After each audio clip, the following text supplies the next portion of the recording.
Find my last post. Carly and I are still in perpetuity. I'm sorry it's taking so long to get everything down. Honestly, I wasn't expecting it to take me so long, and finding the time has been more difficult than anticipated. The day after I followed Stephanie out of the dining hall was relatively uneventful. I didn't see her again like I had the previous days.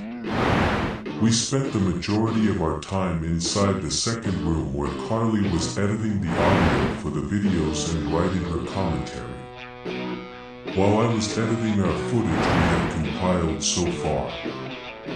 My keyboard dimly illuminated my face while I typed, piecing together a section of video for the factory that Daniel, or no, what was his name? Donovan. The factory that Donovan told us about when I saw it. There in the back of a pan over from one of the upper levels of the factory courtyard was a clown. I cannot properly tell you what it looked like, but the fact it was there is undeniable. Behind some overgrown branches and an outdoor hallway column was the very thing the reporter had told us about. He walked in a casual, almost nonchalant manner. His circus romper swallowed him whole. And looking at the image too long made me almost feel drained somehow.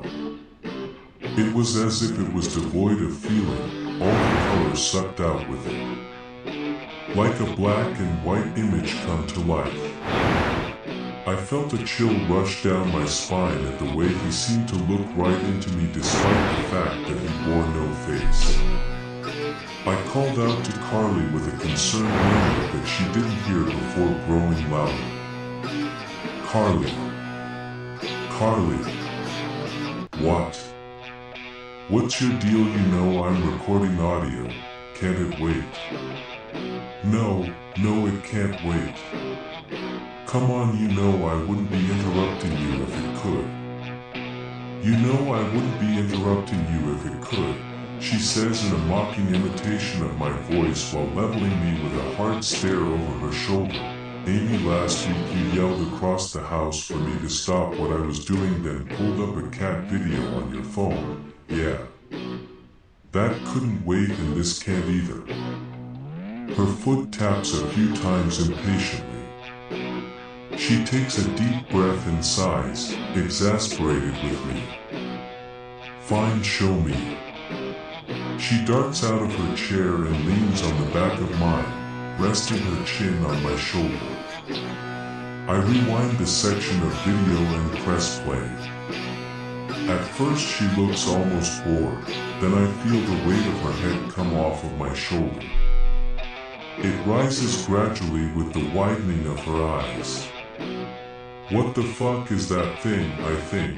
My mouth gapes open and closed like a fish as I hesitate to answer with any certainty at all. It's that thing that the reporter was talking to us about.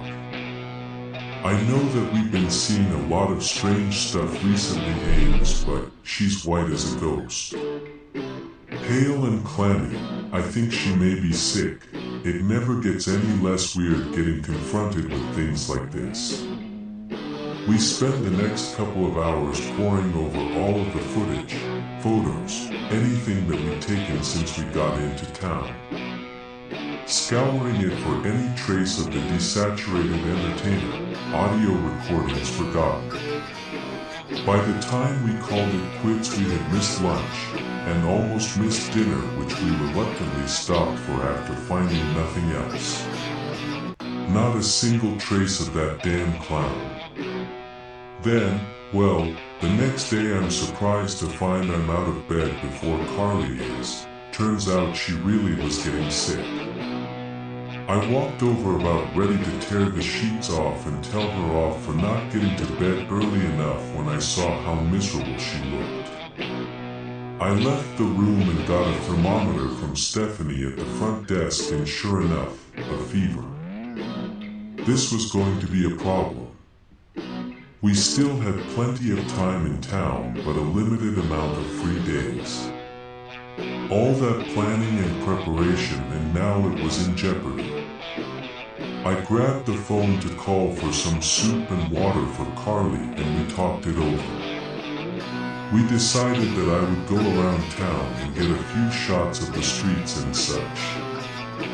We don't go out to abandoned places alone for safety, and that wasn't changing just because one of us had gotten sick.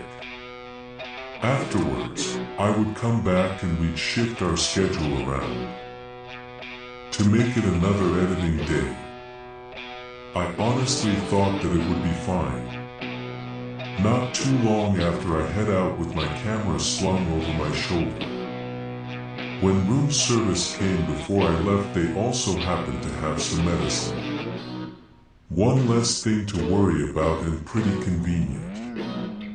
I made a quick stop by the coffee shop for a drink and worked my way around town. A picture here, a video there. I even brought Carly's dang tape recorder with me to give her some commentary about the place. I was walking through a section of the city on the edge of town when I stumbled upon a playground.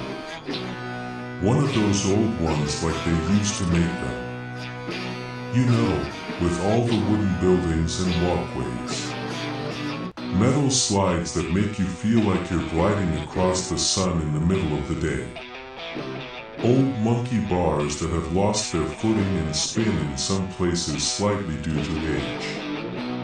It looked pretty abandoned, not a family in sight, and from the looks of it, it looked like there hadn't been for a very, very long time. Not only did I think it would be a good place to take some photos due to this, but I also just have a lot of nostalgia for these old play places. They're tearing so many of them out nowadays. I haven't gotten to see one in quite some time. My camera shutter was one of the only noises as I began to shoot. I knelt down to get all sorts of angles, climbed up on it, and even went through a few of the tunnels.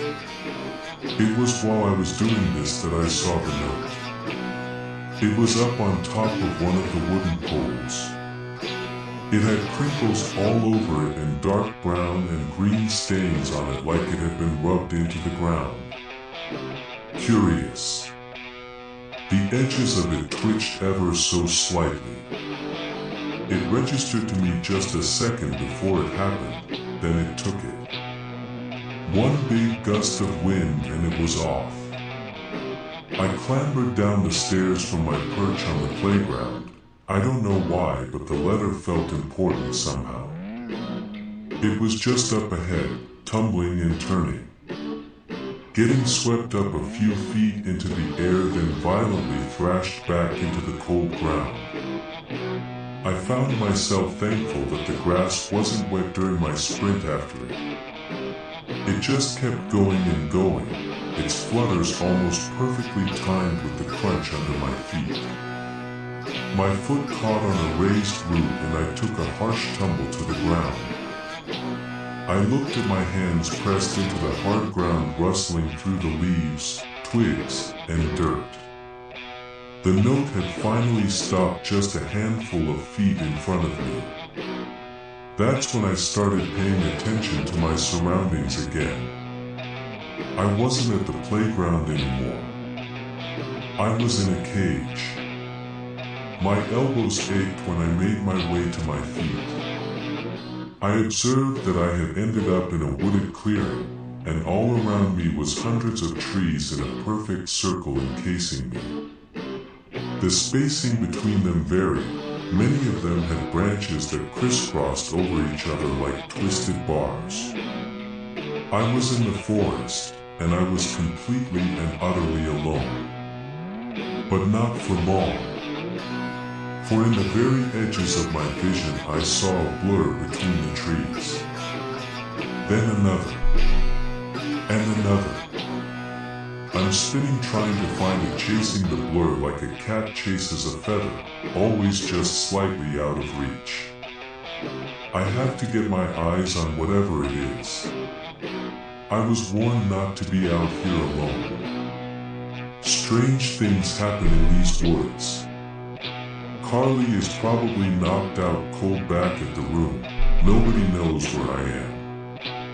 With a wheezing cough, my hands come down onto my knees. I'm exhausted, heaving in breaths. The forest goes completely and unnervingly silent. Not a single leaf, bug, or bird.